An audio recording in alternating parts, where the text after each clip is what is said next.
Hi everyone, welcome to the Warrior Dreaming podcast. My name is Chantal Thompson. I'm a proud Barkindji, Ngimpa, Maliyangappa woman, and I would like to begin by acknowledging and paying my respects to the traditional custodians of the land on which I am currently working and living, my mob, the Barkindji people, and pay my respects to elders, both past, present, and emerging. I'm super excited today to be having a yarn with Mr. Tony Doherty himself, and I'll let Tony tell us a little bit about himself and what he'd like to share with us today. Well, hi. I'm a kind of open book and happy to talk about whatever you want. But little history about me. I'm pretty much a gym owner. I've started I guess what's now become a well-recognised worldwide brand called Doherty's Gym. I promote sport and fitness expos and bodybuilding and fitness shows. I've done the bodybuilding shows for about 25 years or something, and I've done the expos for the last 10. And my expos evolved into what's now called the Arnold Sports Festival. So my business partner with that's Arnold Schwarzenegger. So we do one with him in Melbourne every year in March, and then we do another 5 around the world. So I've travelled with him for the last 6 years to every continent, many times over, doing all sorts of roles, from being his interviewer, doing personal security, and walking him through the expos to make sure he's safe, and working with the security teams around the world, and also emceeing all of the big events, in Columbus, Ohio, and in Sao Paulo in Brazil, and lots of other exciting and exotic places. So that's about it. What else would you like to know? So the reason I reached out to you, Tony, to be on my podcast, which I'm very grateful for, is I was listening to a podcast you did with, I think it was Muscle Intelligence, or Epic Humans. It was. Yeah, I do a lot of Muscle Intelligence. I think that was Ben Pekulski's one. Yes, that's the one. Yeah, that was really cool. That was we got an enormous feedback from that. Both him and I had hundreds of people message me just saying it was the best podcast they'd heard and how much they got out of it. So that was pretty cool. Yeah, no, look, I was actually listening to it on my drive home. So I'm based in Melbourne, and I'm currently riding out the COVID pandemic in country Victoria with where my kids live. And I was listening to the podcast, and I took so much from it, like how from the humble beginnings from where you started, and then you ended up working with your hero, and the branding that you created with your gyms. It's a really unique environment, and how you spoke about that's where people choose to go and train because they know they're not going to be bothered. They know that there's none of the crap. You don't even have a key to your gym. It's open 24 hours a day. How did you get started? Well, it has been open 24 hours a day for 21 years. And I really did throw the keys away when I opened, because I said there's no way I was going to close. And then this pandemic hit like 24 days ago, and actually had to get a locksmith in and get locks to the doors and close up for the first time, which has been a killer because I never wanted to do that. I've been through a lot of stuff, all sorts of disasters, and managed to keep the doors open. But with this, we just don't have a choice. And, I think I hated it at first, and I thought, well, if we're going to beat this thing as a society, we're all in it together. So we've got to play our part and stay home and do what's safe, and, and take advantage of the situation, find some positives in it. So back to your question of how I got started. I got started in the fitness industry when I was a kid, watching TV, and actually Arnold came on TV promoting a book. I was about 14, so I guess it was like 1979 or something like that, and 78, 79. He had this book called Arnold, The Education of a Bodybuilder, and he was on one of those late night talk shows promoting this book, and I'd never seen a bodybuilder. I'm like, whoa, hey Dad, I go, what's that? He goes, that's a bodybuilder. I'm like, wow, the size of him, and what's that? Those things in his arms. He said, oh, they're veins. I'm like, wow, can everyone look like that? And he goes, well, I guess so. You got to find out about it and educate yourself. And I just had this light bulb moment right then. This is what I want to do, and I want to be a bodybuilder and a gym owner and a promoter and be more like him, and also build a fantastic physique. And I thought, if you actually have a choice to look that good inside your body, why doesn't everyone look like that? To me, it was like, duh. Like, I got to lift some weights to learn how to eat properly, because if you can look like that, bada bing. So from that moment on, I didn't want to get educated in anything else. I did a lot of different jobs and travelled, a fairly misspent youth. But in the back of my mind, I always knew that this was how it was going to play out. So that's how it all got started. And, I started off doing bodybuilding shows myself, competing, and got to a pretty good level. And then realised that I kind of had a gift with, speaking and emceeing and talking to people, and that perhaps I should channel more of it into that and, become a promoter of the sport and try and make it better for everyone else and all this kind of thing. And, to kind of carve my own path, and that led to wanting, to build the gyms and so on. So basically I just can't stop. I can't quit. So once I start something, I just go and I've got this thing called relentless momentum, which means, never quit and never stop. So I always try and apply that to everything I do, and then I become a bit obsessed. So do you find with that mentality, because I know that with a lot of podcasts, a lot of motivators that I listen to, they're like, don't sleep, keep going, all that sort of stuff.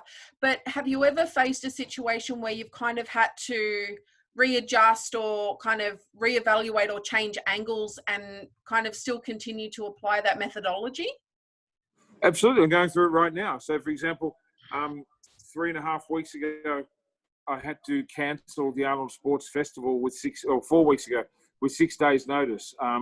Something that me and my team of 7 or 8 full-timers had put 12 months of our lives and heart and soul and passion into building, and had to cancel it, and then deal with, refunding tickets and exhibitors and working out who'd stay on for next year and come up with new dates and all this kind of thing. We're expecting 75,000 people through the doors. We had 40 different sports. I had, just on the pro bodybuilding level, I had 77 athletes coming in from 19 different airports around the world, and I had so much weight on my shoulders to make a decision to go ahead or not. And at the end of the day, it was a government decision.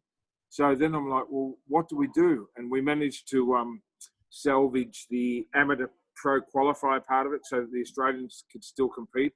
And so, for example, with that, everyone said, well, it can't be done. You won't be able to get away with it. It's not a matter of getting away with it. Let's see how we can work within the guidelines, keep everyone safe, yet still provide that opportunity. So I built a theatre inside of a warehouse and put the seats 4 meters apart. I kept the audience separate from the competitors. I only allowed 10 on stage at a time.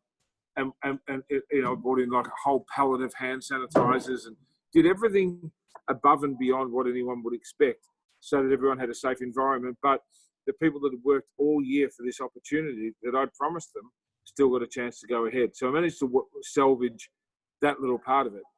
And I thought, well, financially, I lost so much money that weekend, like hundreds of thousands of dollars, that I don't have to lose, because when you have to cancel something and you've had your staff on all year and you've paid for your office and you've paid all your expenses and you've paid for all your advertising, you don't get that money back.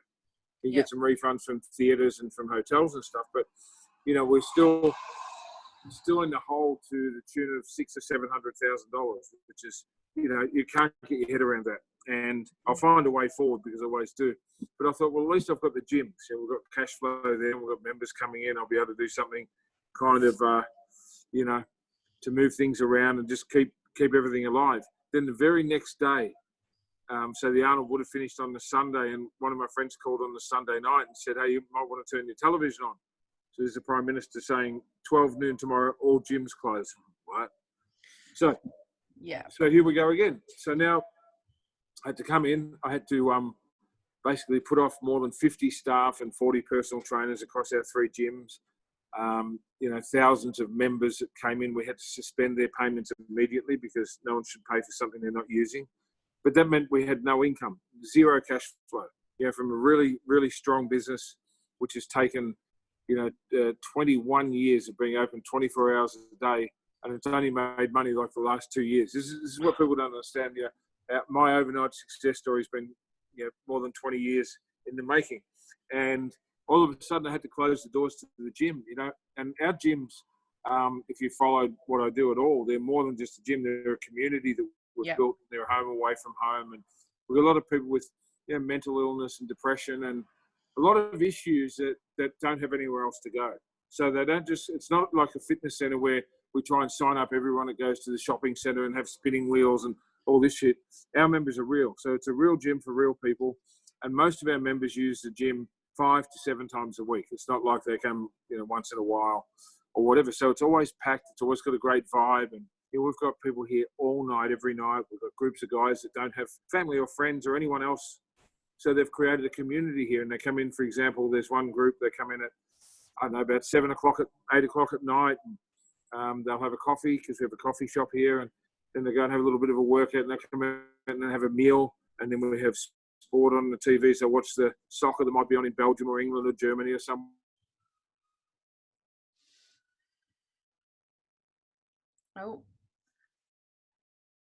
else to go. So this is what we've tried to create. So the day that we closed the doors, there was people sobbing. It was really, really hard. There's people like crying, going, "What are we going to do?" I said, "Look, I don't know what you're going to do, but you have to do something. You've got to stay busy. You've got to go forward. You've got to use this time for something better." So the very next day, I came in and I started to strip the floors and get rid of all the old rubber. My office actually got flooded that week, and we came in. I know. The following Friday, there was a guy from like the water department out the front, and even though the doors were locked, I was here just doing odd jobs. And I saw me, "All right, mate?" And he's like, "Oh, there's some valve. There's been a reported leak." I said, "No, we're good." I said, "Come back after Armageddon, right? Don't do this now because there's no one here and could lead to a problem." He was a little bit, I don't know, maybe on the spectrum or something, because he just wanted to talk about valves. And he's like, "But there's a sort of valve in the hole under the ground, and I've got to twist and do." I said, "Dude, do whatever you got to do." So I come in the next morning and went into my office. It was like, oh no, it was dark, and it was like 3 inches of water over the carpet, and under the carpet there was those stick-on floorboards, and so I had to rip the whole thing out. Anyway, so I did all that, and I always have this attitude about don't complain, because everything leads to something good. So because of that, I got all that out. I looked at the concrete, and I thought, one of my buddies is a concrete polisher. I'll get him in. I love the industrial look, and I love architecture, all this sort of thing. So it gives me a chance to polish the floors in my office, and we'll do that. So we started doing that, and it started to come up really good, and we fixed the leak and so on. And then I thought, wow, imagine if I ripped all the rubber out of one of the big rooms in the gym where the weights don't get dropped because it's all machines, and polished all the concrete in there. So this is day 9 of concrete polishing. We've literally taken 5 tons of concrete dust out. We've given this guy a whole lot of work to do it. And it looks, I can't wait to surprise people when they walk back in. So then we've moved all the pictures around the walls. We've taken out all the things that were broken and fixed them. We've painted, we're scrubbing. I mean, we started off just sanitizing everything, and it's turned into a full-blown renovation. And then in my city gym, in the middle of Melbourne, in the railway tunnels, we've taken, I think we're on our 10th 6 cubic metre skip of rubble that we've taken out of there. So we've created new rooms, we've knocked down walls, we've relocated change rooms. When you're open 24 hours a day and you're busy all the time, you don't get a chance to do things, especially like, fixing the insulation or changing the lights or changing the flooring or moving shit around. So to me, instead of being sad and miserable and depressed, even though, I miss my people so bad, and sometimes it's really lonely because you've got no human contact apart from the couple of guys that we work with every day. We're all getting sick of each other. Not really. My point is, you have to make a choice, and you get a choice whether to be active or whether to be miserable. So this time that we're all going through, it can break us or it can define us. So I'm this kind of person who made the choice. This is going to define me as way beyond anything even I imagine. And then as a leader and a person that people look up to, I want to be able to shine some light to people and say, listen, guys, don't give up on yourself. Don't just get fat and lazy and say, I couldn't go to the gym, so I gained all this weight. You can still go for a walk. You can still ride your bicycle. You can still give yourself a push-up challenge or a sit-up challenge every day. One of my friends wanted to get some weights, and I said, mate, I just don't know where you're going to get some dumbbells from. So he went to Bunnings, he got some little pieces of steel, and then somehow he screwed PVC pipe onto it, and then he filled that with concrete and put caps on it and made dumbbells. Wow. Like, brilliant. Now, he could have sat around and complained, but now he's got a dumbbell set. See, I always have this saying that your attitude will determine your outcome. And this has never been so true as what we're going through now. So you've just got to find a way forward and say, okay, well, there's going to be hard times. There's no doubt at all. Where there's, when I lock the doors here at night, every day, I'm like, oh, I hate doing this, because I'd ingrained into my brain that I would never, ever close the doors. And for 21 years of my life, I get up every single day and I go to the gym, and it's open when I get here and it's open when I leave. And all night long, I know there's people here having fun and doing what they do and keeping fit and creating this community. And then that got changed, like it got taken out from under it. Mm. So, okay, I'm going to curl up into a little ball and be like a little kid and feel sorry for myself and feed myself and say, oh, poor little Tony. Or I'm just going to stand the hell up and say, no. That's not where it's at. This is just a pause, and it's a test, and it's an opportunity to shine like a bright light and to be infectious to other people that might even be watching this podcast, who hear these words, say, you know what? I better get off my ass and start doing something.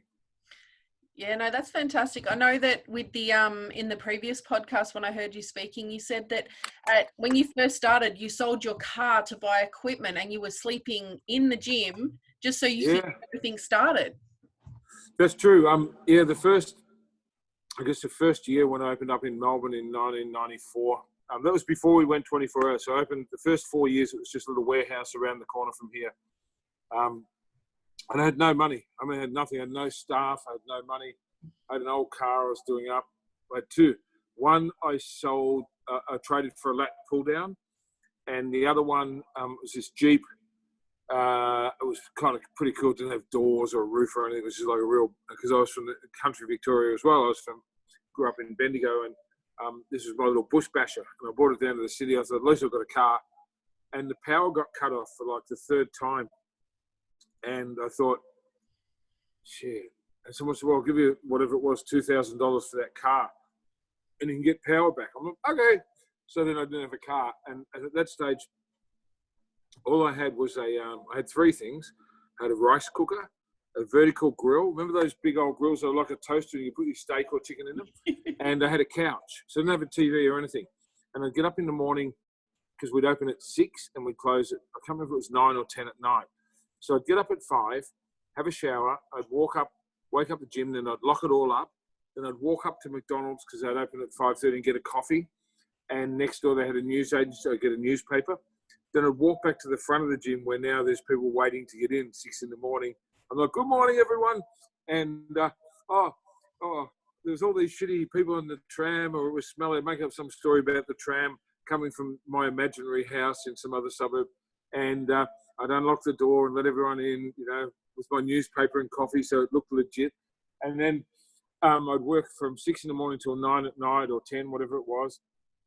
Do all the cleaning myself, stay there the whole time, and without wages, mind you, no income whatsoever, just to keep the doors open. And then I'd go hide in the car. I'd lock up the gates again at night, the doors, and I'd go hide in this car park while all the guys stood at the front and told their bouncer stories or whatever. I'd be like, bye, everyone. I'd go around the block and I'd come in behind this tree and I'd wait.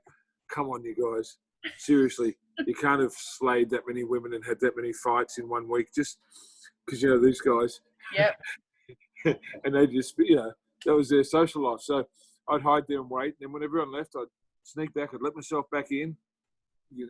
Vertical grill, rice cooker, crash on the couch, repeat for like 300 days straight.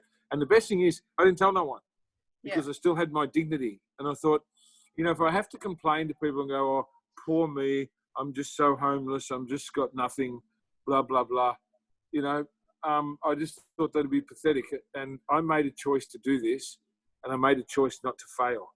So to me, it was more important to say, well, shut up and work and work. And I always have this saying, which I'll share with you, which is, worry about what you can do, not what you can't do. So I wouldn't be able to afford a leg press or a treadmill. So shit, what can I do? I can't just sit here and be that guy at the desk at the gym when people walk in being lazy. So I'd go, I remember it was always $80 for me to get 20 litres of paint. So I'd go get paint. And so I'd paint every brick in this warehouse over and over. I'd move the equipment around. I'd take the pictures from the left and put them on the right. I'd take the squat racks from one side and move them, put the dumbbells over there. People come, oh, what'd you do that for? I said, I just think it's going to be a better experience. And then people would always say, geez, that guy, he's always doing something. He's always busy. He really loves this place. So I kept doing that and, until we kind of outgrew that building. And then I moved to where we are now, and there was no 24-hour gyms in Australia. Everyone said, well, you're crazy. This can't work. I said, really? They said, there's no way. Who's going to come? And I'm like, look, I'm going to do it anyway. And there's nothing in the world that's going to stop this. So the day I opened, actually threw the keys away. I had a little ceremony with myself, threw away the keys. But then it was like starting all over again because I just started to get wages. And then when I did that, obviously I had to have staff on all night. And it was 3 times the size of the building, 3 times the rent, 3 times everything. So I'm like, wow, here we go again. And it was 1998. And I'd never closed the doors once until 25 days ago. And that's through whatever's happened. That's Christmas Day, Boxing Day, Easter. I mean, when I say we don't close, we don't close. Yeah. And we're staffed all the time. So it doesn't matter when you come in. You know, a woman can come in at 2 o'clock in the morning and feel safe because there's someone working.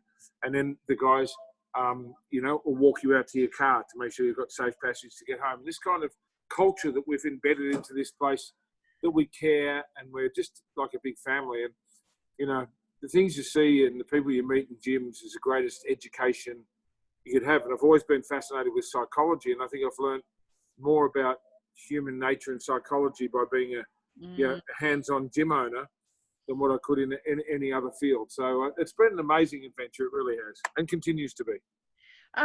So the reason I reached out to you is because I've really connected with your relentless momentum and just how you've consistently kind of evolved over your journey, and you've kind of taken on all these different kind of opportunities, and you just got a no bullshit attitude as well.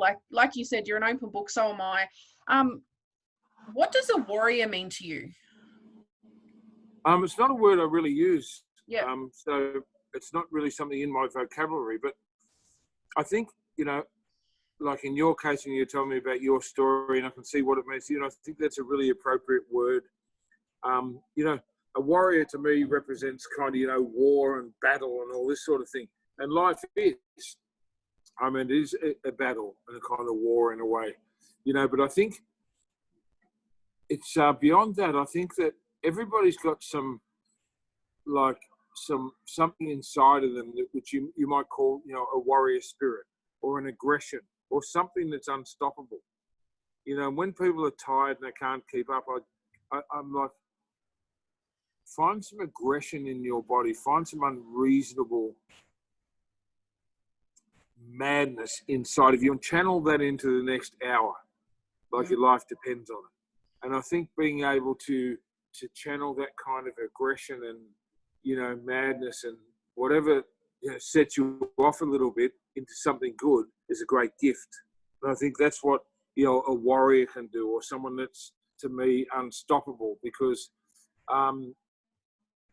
we've all got the same hours in the day. We've all got the same, access to food and sleep and all the rest. So it's what you do with it. And I've worked with a lot of, I guess, with my interviewing career, I've interviewed some of the best athletes in the world and worked with some business people and some, movie stars and some people that are really, really at the top of their game.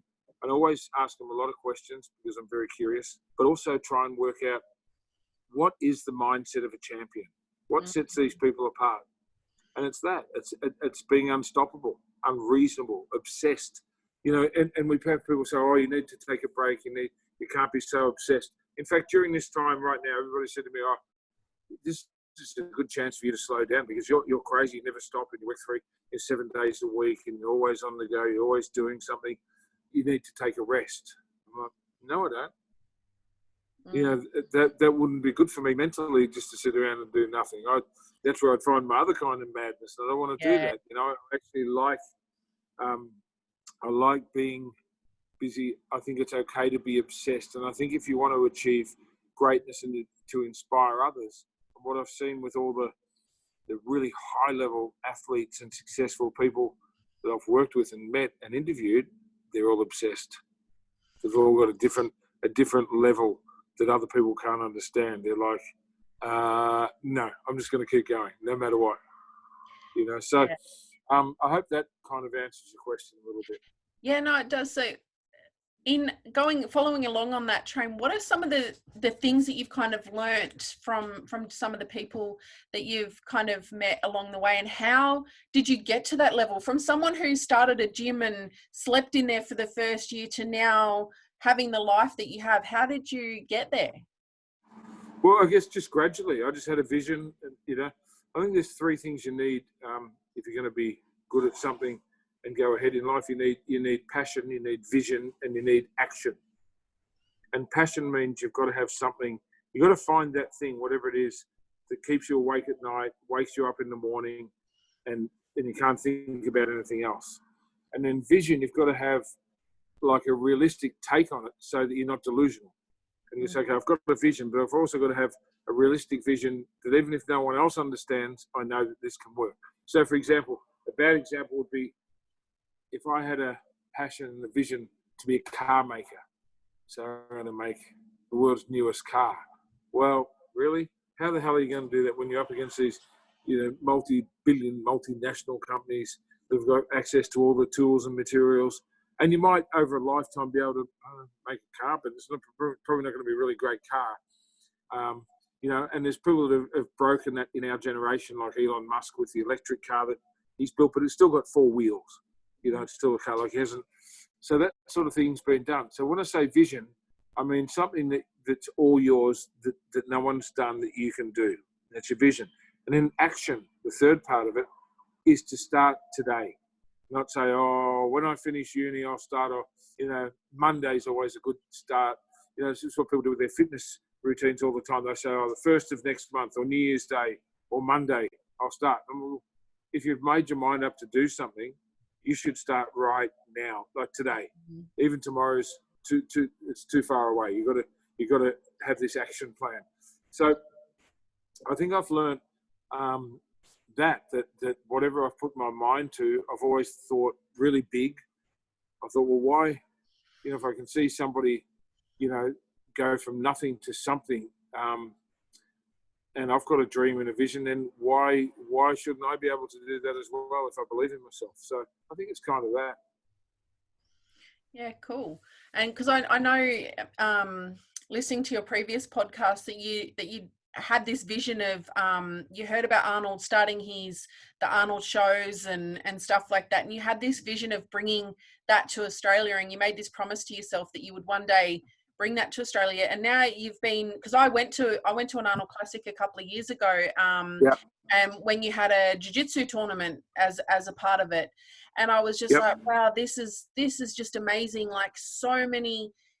The one thing that tied everyone together was health and well-being, and it wasn't just about the bodybuilders. It was, like you said, it was a community, and it was about people pushing boundaries. It was just phenomenal. Yeah, well, I went. So that Arnold in Columbus has been going for 33 years, I think. I went to about the second or third one, so I went there, and I think it was 1991. And yeah, as soon as I walked in, I was like, everybody was like, wow, look at all this, and it was kind of just a bodybuilding show with a few other sports and a few booths. But I'm like, wow, this is what I want to do. Somehow I'm gonna bring this to Australia. I'll do my version of it, but one day, maybe when Arnold's ready to go worldwide, I'll be that guy. So that took, years and years. This is what people don't understand, is you just don't give up on a dream like that. So that was like 1991. I didn't do the first Arnold till 2015.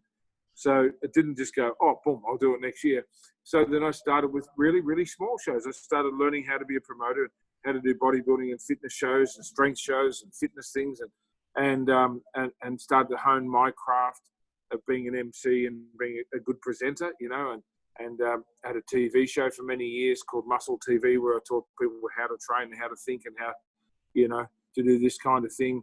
And so instead of ever getting ahead of myself, I'd look at every episode every week, and I'd be really critical. I'd say, well, your voice doesn't come out too great, or you speak too quickly, or I'd MC a show and I'd watch the rerun and say, yeah, you sound like a bogan from the bush. Like, you really got to hone your speech skills if you want to be an international presenter.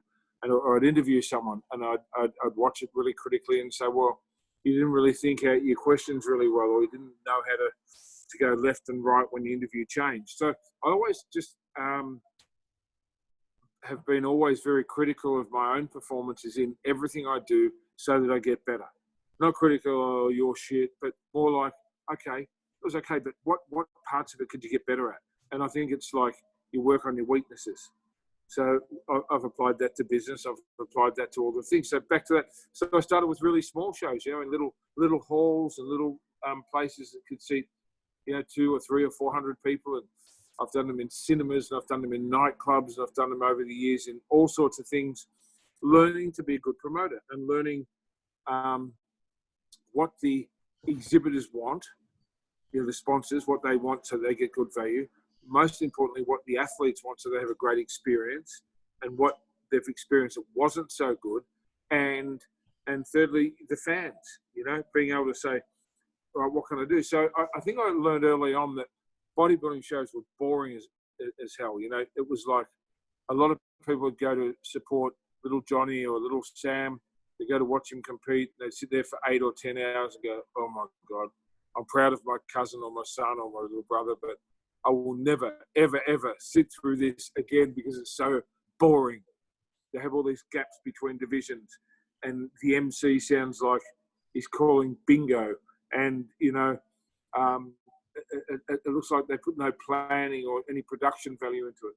So as I went from amateur to pro bodybuilding, so the first time we did a pro show in Australia, actually organised indoor pyrotechnics and set the whole stage on fire with fireworks and flames and maroons and all this sort of thing that never been done anywhere in the world. And that's what I mean, you've got to set your own bar. So rather than me say, oh, I went to this show in America and it was way better than ours, I went, no, I'm going to blow people's minds. So the Americans are saying, this guy in Australia is nuts. He's turned bodybuilding into entertainment, you know, and I think that's where I aligned really, really well when I got the opportunity to work with Arnold, because he comes from the entertainment business and he could see my strength as an entertainer, both as a producer and a promoter, but also as an MC. He's like, I really like your style. This is what it's all about. So, and that just gave me, you know, fuel to my fire to be even better at it. So that's how it's happened. It's happened very, very gradually. You know, it's like I don't think anybody's really an overnight success. Whether you might see a rock band and they come out and you go, oh, wow, that guy out of nowhere. No, he's been practicing 10,000 hours on his guitar or on his piano or with his voice. Yeah. This is what nobody seems to understand, that there's no easy way into anything. That's all, you know. So yeah, no, what can I say? I think that's a really important approach, particularly today in Western society where everything is instant gratification. I mean, if your phone doesn't load in the first 5 to 10 seconds, you're like, oh, it's glitching, or there's something wrong with it. And that process of applying yourself consistently, so you stayed ready when the opportunities came. You didn't go, oh, Arnold's looking, now I'm going to get ready. You set yourself a goal and you work towards it consistently over time. Yeah. I know your time's really valuable, and you've got, as you said, you've got tradies and stuff there. You're working on the gym. What would be the two last questions I kind of want to ask you is, what do you see your vision being for the next kind of 10 years? Like, I know a lot of people had 2020 as the start of a new decade, and do you kind of plan that far out, or do you kind of just have opportunities? No, I don't. You know, I don't know if I can swear on your go for it. But one of my chapters, when I do, so I have a seminar called Relentless Momentum that I do all around Australia each year, and I'll invite you to the next one when it's in your area. You'll love it. And it's basically 3 hours of the first hour I tell my whole story. Yep. You know, like the good bits and the bad bits and the crazy young Tony bits and all the stuff that people don't know as to where I got. And that takes an hour, which I've learned more about me doing that than you could ever imagine, because it's so unnatural to get up and expose yourself to strangers. Mm. And so I've learned to do that and to have a bit of fun doing it. So there's a little bit of comedy, a little bit of adventure, and You know, a little bit of storytelling. That's the first hour. Then the second hour, I have this kind of points of success. There's 12 things, 10 or 12 things that I've learned that you can't get from Google, you can't get from university, you can't get from a book. You get it from being street smart. You know, so I share that. And then the third part is question and answer, where people can just ask me anything, and they do. So back to your question, one of those 12 or 10 points is called FYFYP. Fuck your 5-year plan. And I've actually got a hat. I should have worn it, which is FYP. Anyway, the FY5YP. And the reason I say that is because all these people have these 5-year plans, right? So in 5 years, I'm going to have so much money in the bank. I'm going to own 2 properties. 5 years, I'm going to have the perfect relationship, a little baby boy, or twin girls. Or in 5 years, I'm going to have a house on the hill. In 5 years, I'm going to have so many employees and so many gyms. Yet, they can't concentrate for 5 minutes. They can't work non-stop, so without checking their phone for 5 hours. They can't hold down with honesty and integrity a relationship for 5 months or 5 weeks. So there's all these 5. So I think 5 minutes, you can't concentrate. 5 hours, you can't work. You know, 5 months, 5 weeks, you can't do this, you can't stick at stuff. So why the hell is everybody obsessed with this 5-year plan? So I say, well, fuck your 5-year plan. Work on some things you can do today, because 5 minutes of utter madness can change your day. And 5 hours in one day can change your direction. So, for example, you can go into your office and say, oh, there's all this mess everywhere. You keep putting it off and putting it off, and you say, you know what? If I switch my phone off and don't look at Instagram and don't message anyone for 5 hours, and I get a bin and I get a recycling bag and I actually attack this, I can change the whole energy of the place I spend the most of my life in. So how about 5 hours of absolute total focus? And then you can learn, you know, the skill of discipline and the importance of repetitive patterns and the importance of regularity and the importance of these things. So I always have this thing that people say, oh, you know, when I'm motivated, stop right there. Motivation is fake. It's bullshit. It's the worst thing you can ever rely on, because it's like the weather. You know, gee, we live in Melbourne. You dress up, put your shorts on, it turns to winter. So motivation is the same. It lasts sometimes it's really fleeting. It can be 5 minutes, it can be 5 weeks, but mostly it just doesn't last long. So if you only do shit when you're motivated, then you're never going to get anywhere in life. So what outweighs every time motivation is regularity. Regularity, you know, a pattern, you know, a way of doing things day in and day out. And this is what you have to develop in your mindset. And that's why I'm not so big on plans. Yes, I've got dreams. I dream really big. I think crazy things. But then I don't say, well, if I don't do that, I fail. I just start working out, for example, how I'm going to do that so that when that opportunity comes around, I'm going to be the guy. I'm going to be ready. So as you said with the Arnold, you know, I built an expo out of nothing so that just on the chance that he looked at Australia one day, I'd be the only choice. And it worked out that way.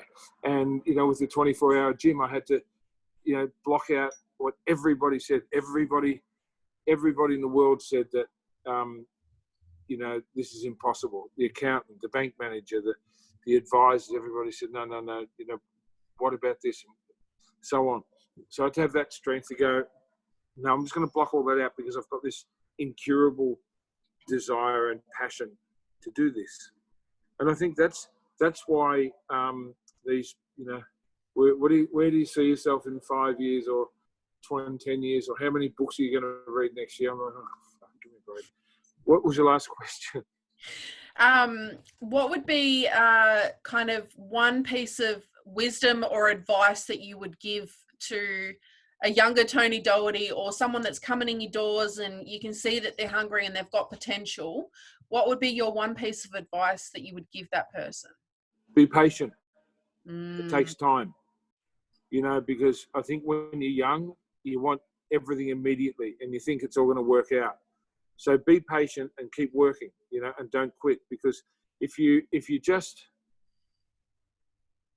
if you just think it's going to be easy, and you might, I don't know, it might be a month, a week of that. And it's like when people prepare for a competition, whether it's bodybuilding or BJJ or whatever. And a lot of people get 3/4 of the way and they're almost there, and then they go, oh, this is just too hard. I thought it'd be more gratifying, or I'd get more attention, or whatever. They do it for the wrong reasons. And then they give up. And they might have been this close to being a world champion, or this close to being a successful business operator, or this close to making a relationship last, or whatever.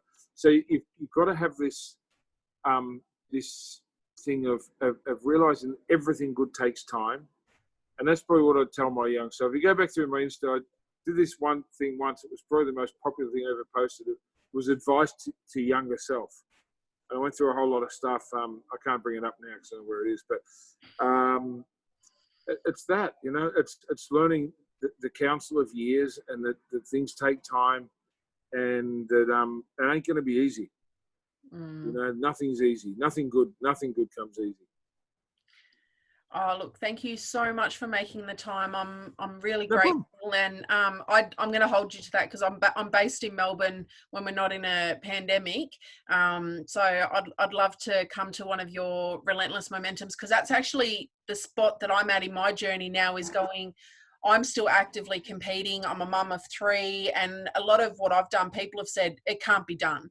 Like, you're almost 40, you can't be a black belt world champion. You have to train jiu-jitsu full time. You can't build a business and be full time there and be a good mum, and all these sort of other things. So I really gravitate towards people who have done what others deem impossible, and they've done it in their own ways. So I'm really grateful, and I look forward to coming to your Relentless Momentum. Do you have a book out as well? No, I keep starting to write one, but the story continues. I just don't get time. But no, I don't have a book out. I'm working on it. But when you said impossible, just look at that word, impossible, and just put a little gap in between I am and possible, and it says I'm possible. Yeah. All right? So let's leave it at that. Now, if anyone enjoys this, just follow me on Instagram. I'm on Facebook and stuff, but I really, really use Instagram a lot. I put up daily stories, giving advice, and this thing I call Real Talk. So if you like this kind of shit, tune in and watch it. It's just Tony Doherty Oz. That's OZZ. I'll share it through when I write up the description for the podcast. All right, lovely chatting. Thank you. Keep up the good work. Thanks. Bye, Tony. Bye.